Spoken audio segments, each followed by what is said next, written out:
Das Ritual beim Abfahren ist immer gleich. Wer campt, kennt es. Wasser tanken, Türen verschließen, Ladung sichern und dann wird angekoppelt. Ich starte, wo der letzte Film aufgehört hat, in Blankaholm an der schwedischen Ostseeküste.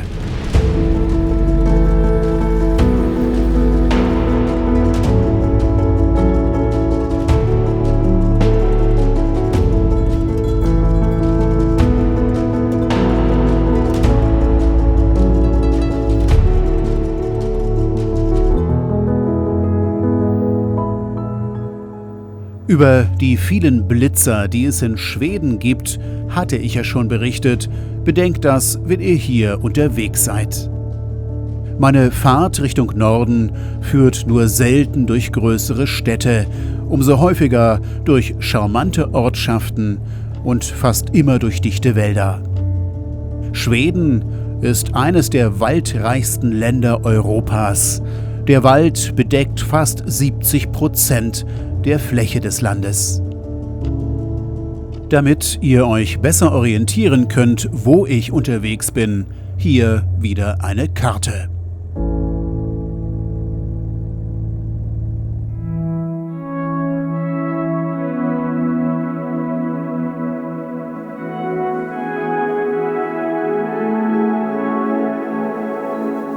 Gestartet bin ich am Naturcampingplatz in Blankaholm.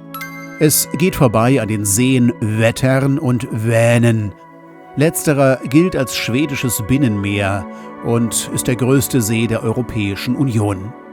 Mein Ziel ist Björkebo Camping. Ich fahre eine Strecke von etwa 440 Kilometern. Wer immerhin in Schweden für das Wetter zuständig ist, dieses Wesen ist ganz offensichtlich ein großer Freund des Filmemachens. Wir haben es jetzt Anfang Mai. Und seit Mitte April erlebe ich dieses Land fast nur bei Sonnenschein. Und egal, wo man hinschaut, überall zeigt sich der Frühling. Es knospet, die neuen Blätter brechen hervor und was blühen kann, das blüht.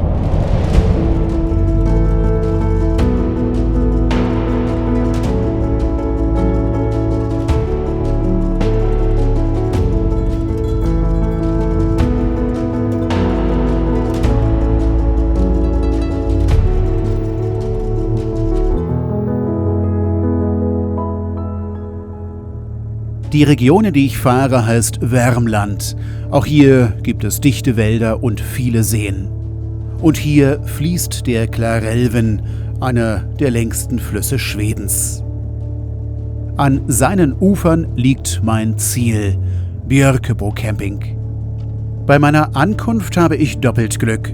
Zum einen empfängt mich Stefan, der mit seiner Frau diesen Campingplatz betreibt, persönlich und dirigiert mich direkt an meinen Stellplatz. Zum anderen werde ich die nächsten Tage bilderbuchmäßig direkt aufs Wasser schauen. Der Klarälven gilt als einer der schönsten Flüsse Schwedens. Direkt hier zu stehen, ist ein echter Campertraum.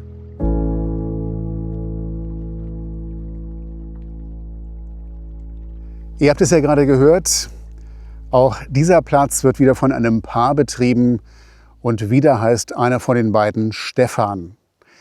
Wer den letzten Film gesehen hat, wird geradezu unheimliche Parallelen feststellen. Und die genannten Übereinstimmungen sind noch nicht einmal die einzigen Zufälle, wie ihr gleich sehen und hören werdet.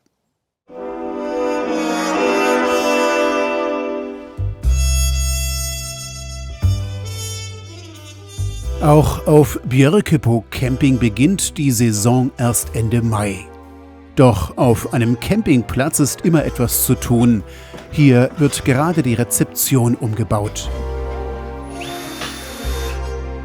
Schon in wenigen Tagen können hier Camper selbstgebackenen Kuchen und frische Brötchen kaufen. Derzeit wird noch geschraubt und organisiert. Die hier arbeiten, das sind Bianca, Stefan und die Schwiegermutter. Sie betreiben den Platz. Vor 12 Jahren aus Deutschland nach Schweden gekommen, ist auch ihre Geschichte die Geschichte von Auswanderern. Stefan ist Schwabe, Bianca kommt aus Sachsen-Anhalt. Warum sie ausgewandert sind, wie das alles abgelaufen ist und ob sie sich inzwischen als Schweden fühlen, erzählen Bianca und Stefan am besten selbst.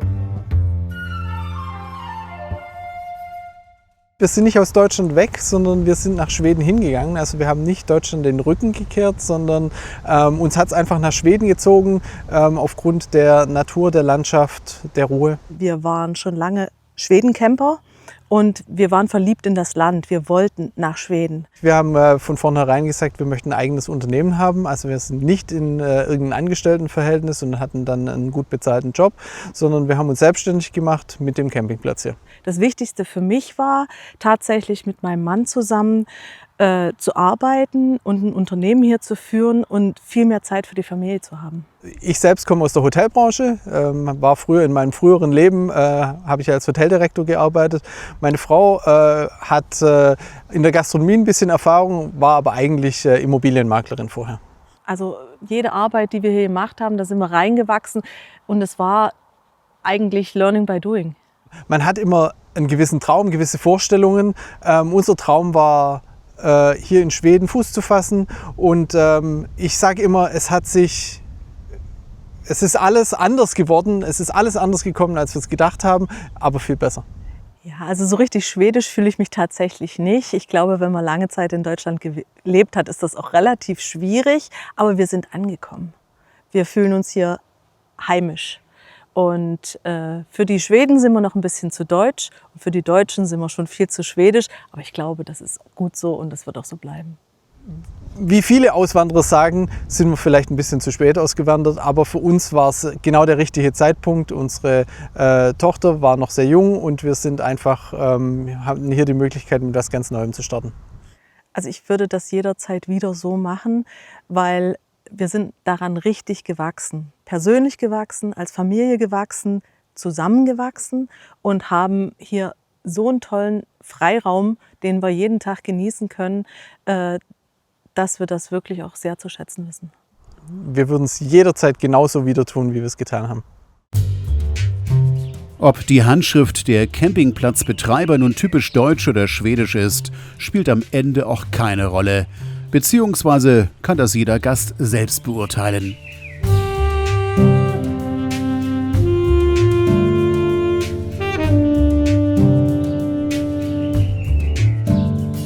In jedem Fall wird hier der Müll getrennt und es gibt tatsächlich Hotels für Insekten. Alles ist sehr schick, sauber und aufgeräumt.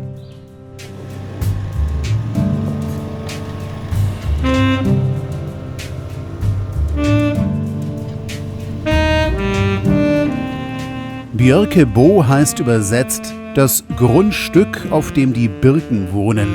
Woher dieser Name kommt, ist offensichtlich.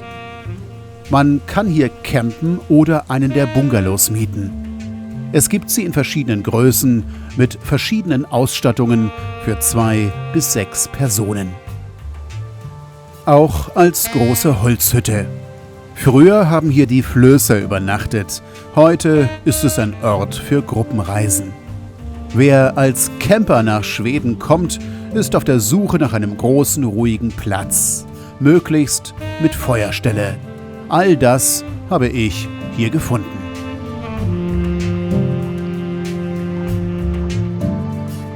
Und wenn es einmal regnet, kann man dieses Ding auf Rädern buchen. Eine Sauna mit dem Outfit eines Hexenhauses.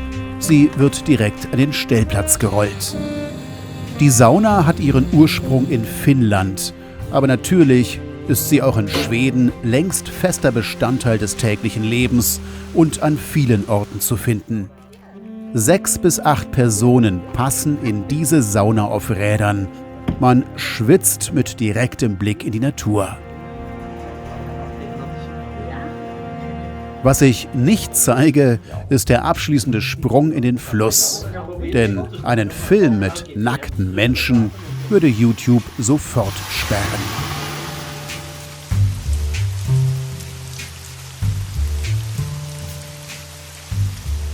Ich finde solche Auswanderergeschichten immer sehr interessant. Wer bereit ist, seine Komfortzone zu verlassen, sich also von Freunden, Familie und vor allem von Sicherheit zu verabschieden, hat meinen allergrößten Respekt. Außerdem ist es sehr spannend, mit solchen Menschen zu reden. Bianca und Stefan haben mir zum Beispiel erklärt, dass hier in Schweden das Schulsystem ganz anders ist als in Deutschland und es funktioniert trotzdem. Außerdem haben sie mir erzählt, dass wir in der Bundesrepublik, was den Grad der Digitalisierung angeht, im Vergleich zu Schweden faktisch in der Steinzeit leben. Ihr wisst jetzt, wo und bei wem ich campe. Jetzt geht es um die Frage, was kann man hier eigentlich alles so machen in Björkebo?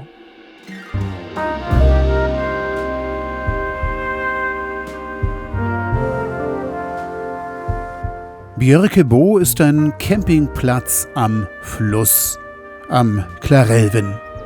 Ein Wasserlauf, der für die Region früher eine große wirtschaftliche Bedeutung hatte.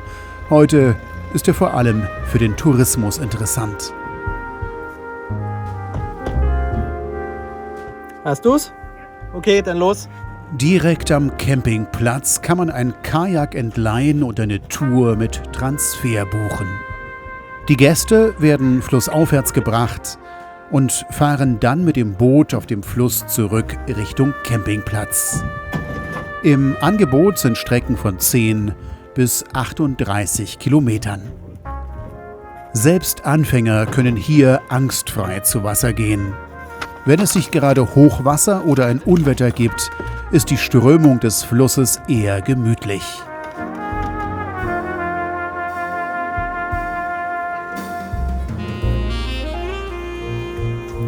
Dort, wo wir heute paddeln wollen, wäre eine Kanufahrt noch vor wenigen Jahrzehnten lebensgefährlich gewesen. Der Klarälven war der letzte schwedische Fluss, auf dem noch Flößerei betrieben wurde. Bis in die 90er Jahre schwammen hier viele gewaltige Baumstämme. Doch das ist Geschichte. Was den Paddler auf dem Fluss erwartet, ist vor allem große Stille. Der Charme solcher Touren liegt in der Kombination aus absoluter Ruhe und Naturerfahrung. Lautlos gleiten wir vorbei an naturbelassenen Ufern und kleinen Bauernhöfen. Mit etwas Glück kann man hier Biber, Fischadler oder sogar Elche beobachten.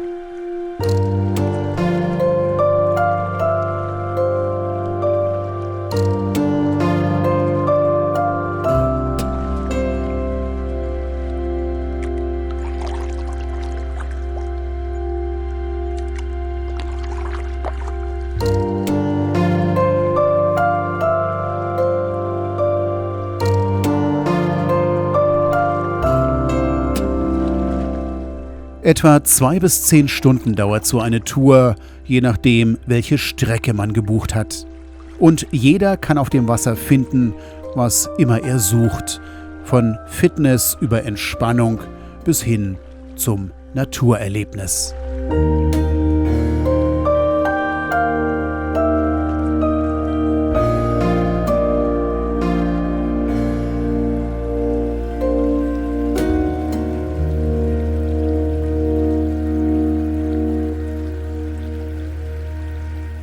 Also ich habe gehört, man kann hier super fischen, auch aus dem Kajak heraus.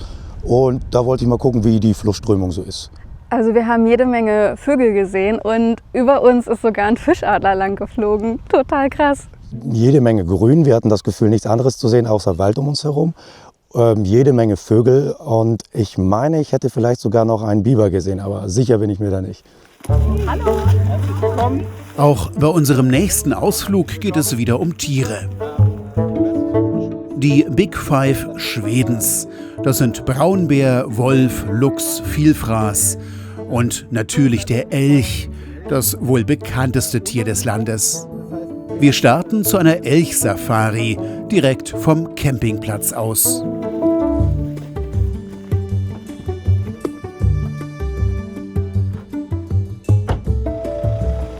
Um einen Elch zu sehen, sollte man möglichst mit dem Auto auf die Pirsch gehen. Denn Elche können schlecht sehen, dafür aber gut riechen und hören. Vor Wanderern flüchten sie, an die Geräusche von Fahrzeugen sind sie gewöhnt. Unsere Strategie ist simpel. Durch den Wald fahren und mit den Augen die Gegend scannen. Doch Elche sind Wildtiere, eine Garantie, den König der schwedischen Wälder leibhaftig zu sehen, gibt es nicht. Doch selbst bei Erfolglosigkeit, eine Fahrt durch diese Landschaft ist immer ein Erlebnis. Wir sind jetzt seit 3 Stunden unterwegs und haben fast 100 Kilometer zurückgelegt. Gesehen haben wir Auerhühner, Schneehasen, Rehe und einen Kranich, jedoch keinen Elch. Langsam wird es dunkel. Wir verlassen den Wald und fahren zurück. Ein wenig enttäuscht. Doch dann passiert es. Ein Elch direkt neben der Fernverkehrsstraße.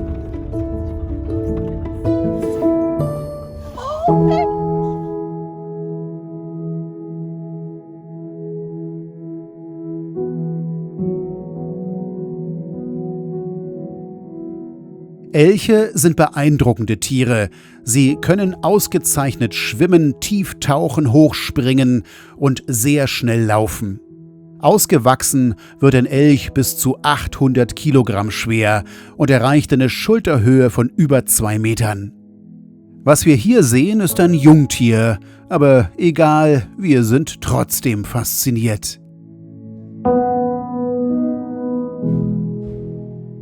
Also ich habe das erste Mal einen Elch gesehen, obwohl ich schon mal in Schweden war und da wollte ich auch schon einen sehen. Und es war wirklich sehr beeindruckend, hat mich wirklich gefreut. Für mich war die Natur wunderschön. Ich habe schon Elch gesehen, aber trotzdem ist es jedes Mal wieder eine besondere Erfahrung, einen Elch zu sehen. Dem aufmerksamen Zuschauer ist vielleicht aufgefallen, dass ich weder bei der Elchsafari noch bei der Kanufahrt im Bild zu sehen war. Aber das ist das Schicksal des alleinreisenden Filmemachers. Einer muss die Kamera halten und sich selbst zu drehen, ist nicht so einfach. Aber ich war dabei und möchte mich hier auch noch mal ganz herzlich bei Stefan für das engagierte Paddeln bedanken. 9 Tage lang stand ich in Björkebo. Jetzt geht es weiter, wieder Richtung Norden. Ich starte bei Regen und kühlem Wetter. Umso herzlicher ist die Verabschiedung. Wie schon im letzten Film erwähnt, heißt Reisen auch immer Abschied zu nehmen.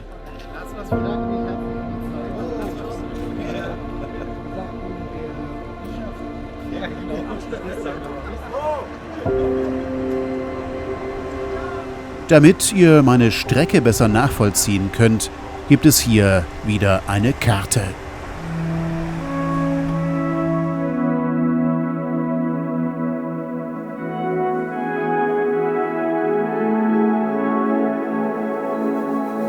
Vom Campingplatz Björkebo geht es in den Norden nach Hedeviggen.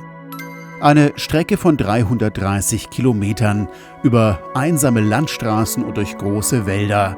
Leider kann ich davon keine Bilder zeigen, es hat durchgehend geregnet.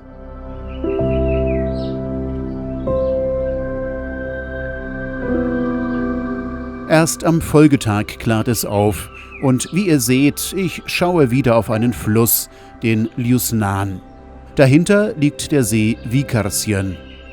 Mein Campingplatz ist klein und charmant. Dieser Platz hier heißt Sonfjellskanten. Und an dieser Stelle ein Hinweis, der alle Filme aus dieser Nordkap-Reihe betrifft. Wenn ich skandinavische Eigennamen ausspreche, dann tue ich das mit hoher Wahrscheinlichkeit immer verkehrt. Sollten hier also Schweden, Norweger oder Finnen zuschauen, tut mir leid, aber die Phonetik eurer Sprache bleibt mir ein großes Rätsel. Ich bemühe mich, aber ich kann es nicht besser. Die Region, in der ich mich gerade befinde, ist für den Nationalpark Sonfjellet bekannt. Dort gehe ich jetzt wandern und nehme euch gerne mit.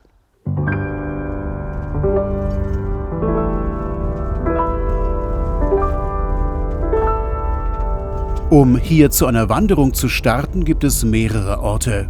Ich entscheide mich für eine Anfahrt aus dem Norden. Erst über Asphalt, danach über Schotter. Wenn auch unbefestigt, so ist die Straße doch in einem guten Zustand. Man sollte nur vermeiden, anderen hinterherzufahren.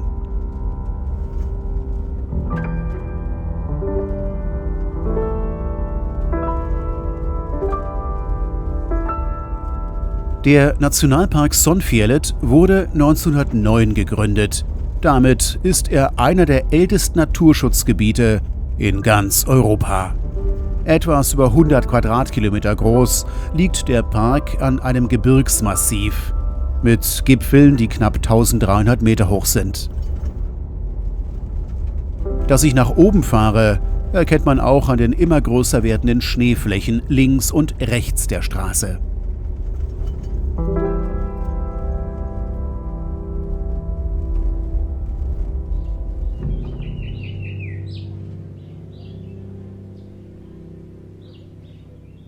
Der Nationalpark hat ganzjährig geöffnet, aber wie ihr seht, bin ich heute der so ziemlich einzige Besucher. Normalerweise freue ich mich über so etwas, aber in diesem Fall ist es etwas komplizierter. Denn Sonfjället ist für sehr große Tiere bekannt, die auch Fleisch fressen. Dazu gleich mehr.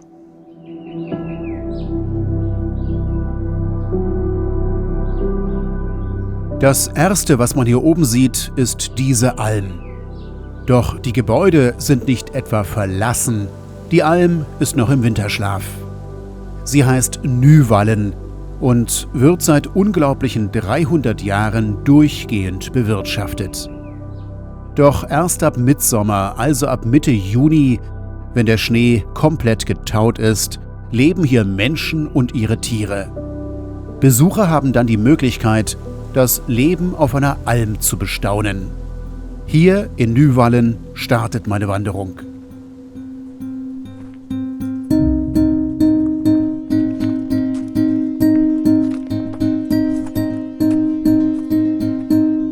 Die ersten Tiere, die ich hier sehe, sind Waldameisen. Allesfresser mit einer Vorliebe für Fleisch, aber für mich natürlich ungefährlich.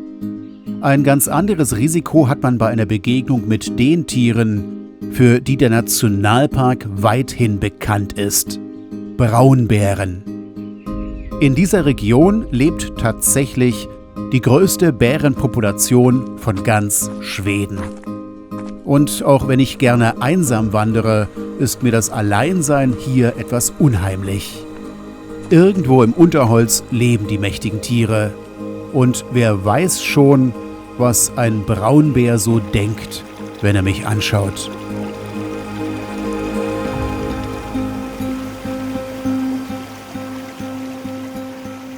Ich fühle mich hier tatsächlich permanent beobachtet. Im Frühjahr verlässt der Bär seine Höhle, in der er übrigens nicht geschlafen hat. Anders als beispielsweise das Murmeltier oder der Igel ruht der Bär, aber er schläft nicht. In jedem Fall sind die Tiere jetzt Mitte, Ende Mai putzmunter. Und so ein Bär wird bis zu 300 Kilogramm schwer. Er kann verdammt gut klettern, er kann sehr, sehr schnell rennen. Und ich finde, das klingt nicht gerade ungefährlich. Aber ich habe ein paar Schweden gefragt, ich habe mich auch im Internet belesen. Es ist wohl sehr, sehr unwahrscheinlich, hier im Nationalpark einem Bären zu begegnen, wenn man bestimmte Regeln beachtet. Der Bär ist scheu, er meidet den Kontakt. Doch damit wir uns nicht begegnen, muss er mich gut hören, riechen oder sehen. Daher ist die wohl wichtigste Regel beim Wandern im Bärenrevier: macht Geräusche. Als Alleinreisender habe ich laute Selbstgespräche geführt. Mit Erfolg. Einem Bären bin ich nicht begegnet. Vielleicht sind das seine Kratzspuren, womöglich aber auch nur ein Teil des Urwaldes. Bäume, die in Sonfjället umfallen, werden liegen gelassen. Der Einfluss des Menschen ist im Nationalpark auf ein Minimum reduziert. Totholz wird zur Nahrung von Pilzen und Insekten, von denen wiederum leben die Vögel.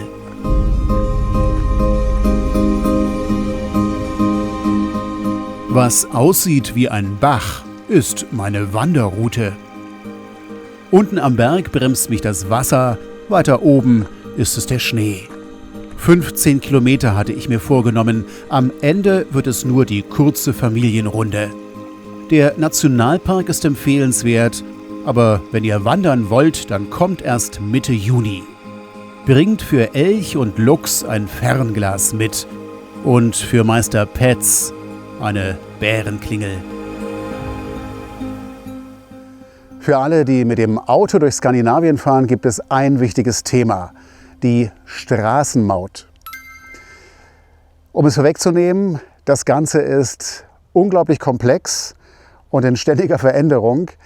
Ich kann hier also nur einen groben Überblick geben. Ich fange mal mit dem einfachsten Land an, mit Finnland. Dort zahlt ihr für die Benutzung von Straßen keine Maut. Zumindest ist das der Stand im Jahr 2026. Ganz anders in Norwegen, Schweden und Dänemark. Bei den Dänen zahlt man für die Nutzung der Straßen nichts. Wenn ihr jedoch, so wie ich, über den großen Belt und den Öresund nach Schweden einreist, zahlt ihr an jeder der beiden Brücken. Entweder mit der Kreditkarte oder eurer Mautbox. Man kann mit dem Betreiber auch eine Rabattvereinbarung abschließen. Bei mir hat das jedoch nur zum Teil funktioniert. Über den Öresund geht es erst durch einen Tunnel, dann über eine künstliche Insel und schließlich über die Brücke. Achtet auf dieses Bild aus Schweden. Was fällt euch auf? Linksverkehr. Das ist natürlich nur ein Schabernack. Ich habe das Bild gespiegelt. Man fährt in Schweden natürlich auf der rechten Seite. Dieser Scherz hat jedoch einen historischen Hintergrund. Bis zum 3. September 1967 ist man in Schweden tatsächlich auf der linken Seite Auto gefahren. Die Umstellung war ein landesweites Großereignis. Um 4:50 Uhr wurde in ganz Schweden der Verkehr gestoppt und alle hatten exakt 10 Minuten Zeit, um die Straßenseite zu wechseln. Um 5 Uhr ging es dann mit Rechtsverkehr weiter. Das ist aber nur eine Anekdote am Rande. Das Thema hier ist weiterhin Mautzahlungen in Skandinavien. Wenn man das Ganze extrem vereinfacht, dann habt ihr im Prinzip 3 Möglichkeiten. Die erste Variante: ihr macht gar nichts. Ihr fahrt in den Urlaub, euer Nummernschild wird automatisch erfasst und ihr bekommt die Rechnung per Post nach Hause. Die Einschränkungen: euer Fahrzeug darf nicht schwerer sein als 3,5 Tonnen und ihr müsst bestimmte Zahlungsziele beachten. Ihr dürft also nicht erst nach 8 Wochen den Briefkasten öffnen. Die zweite Variante: ihr registriert euch über eine Internetseite oder über eine App. Ich habe mich für die dritte Variante entschieden, eine Mautbox. Solche Transponder gibt es von verschiedenen Anbietern. Man kann sie sich aus Skandinavien zusenden lassen, was länger dauert. Und im ungünstigsten Fall kann die Box dann auch noch beim Zoll hängen bleiben. Ich habe meine Mautbox bei einem deutschen Anbieter gekauft. Zwischen Bestellung und Lieferung vergingen gerade mal 5 Tage. Um in Norwegen auf den Fähren dort mit Rabatt mitreisen zu dürfen, habe ich zusätzlich zu meiner Mautbox dann auch noch einen Vertrag mit einem norwegischen Anbieter geschlossen. Ihr merkt, das Thema ist sehr komplex und ich habe hier gerade extrem vereinfacht. In Wirklichkeit ist das Ganze noch viel komplizierter. Bevor ihr also losfahrt, seid so schlau und recherchiert selber ausführlich im Internet. Ich fahre jetzt weiter. Gestern sind mir hier diese Tiere am Straßenrand begegnet. Ihr seht also, dass ich auf meiner Reise in den Norden schon ziemlich weit gekommen bin. Doch bis zu meinem Ziel, dem Nordkap, sind es noch immer fast 2000 Kilometer.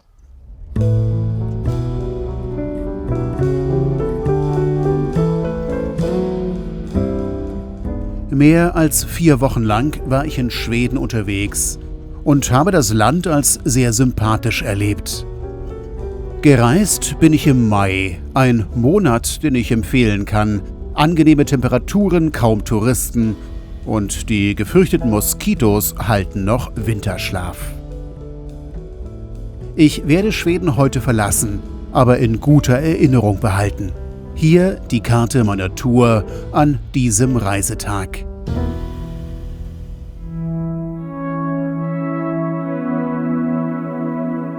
Von Sonfjälskampen geht es in Richtung Norden. Auch wenn ich von Schweden viel zu wenig gesehen habe, mein Ziel bleibt Norwegen. Das Land der spektakulären Fjorde und der Nordlichter. 300 Kilometer werde ich an diesem Tag fahren.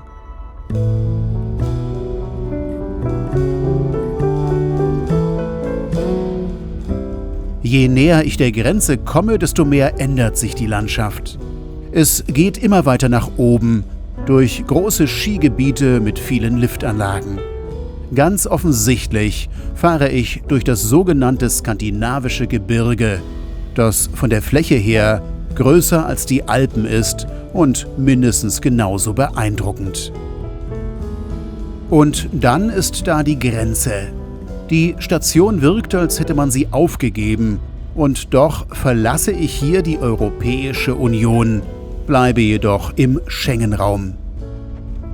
Wer etwas zu verzollen hat, muss hier anhalten. Ich fahre weiter. Willkommen im Königreich Norwegen. Mit einer Natur, die mich sofort begeistert, baumlose Tundra und eine Hochebene bis zum Horizont.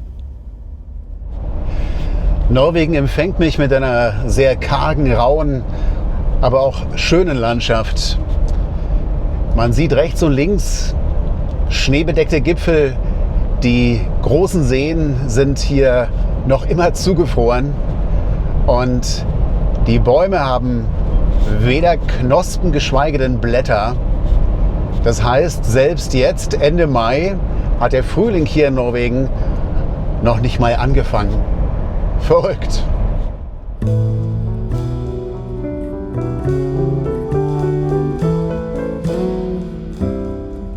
Einige Kilometer weiter und deutlich tiefer gelegen verändert sich das Bild. Ich habe den Winter hinter mir gelassen und die Jahreszeiten sind wieder da, wo sie hingehören. Ich fahre am Flughafen von Trondheim vorbei und sehe zum ersten Mal auf meiner Reise Fjorde. Das heißt, ich bin am Atlantik oder korrekter am europäischen Nordmeer. Eine malerische Welt. Es ist noch nicht das Norwegen der spektakulären Fjorde, aber ich habe ja noch einige Monate Zeit, in denen ich die Küsten dieses Landes entlangfahren werde. Doch jetzt bin ich erst einmal angekommen in Osholmen Camping.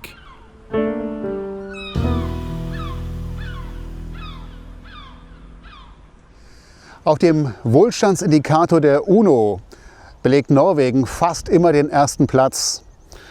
Und laut Demokratieindex bin ich hier im demokratischsten Staat der Welt. Egal, ob es um Wohlstand, um Glück oder um Sozialsysteme geht, Norwegen führt diverse weltweite Rankings an. Es ist also ein Land voller Superlative. Solche Statistiken sind spannend. Für mich viel interessanter ist aber die Frage, wie sieht Norwegen aus und wie lässt sich das Land bereisen? Darüber berichte ich in meinem nächsten Film. Ihr seht ihn in 4 bis 6 Wochen. Bis dahin bleibt gesund. Viele liebe Grüße aus Norwegen. Tschüss.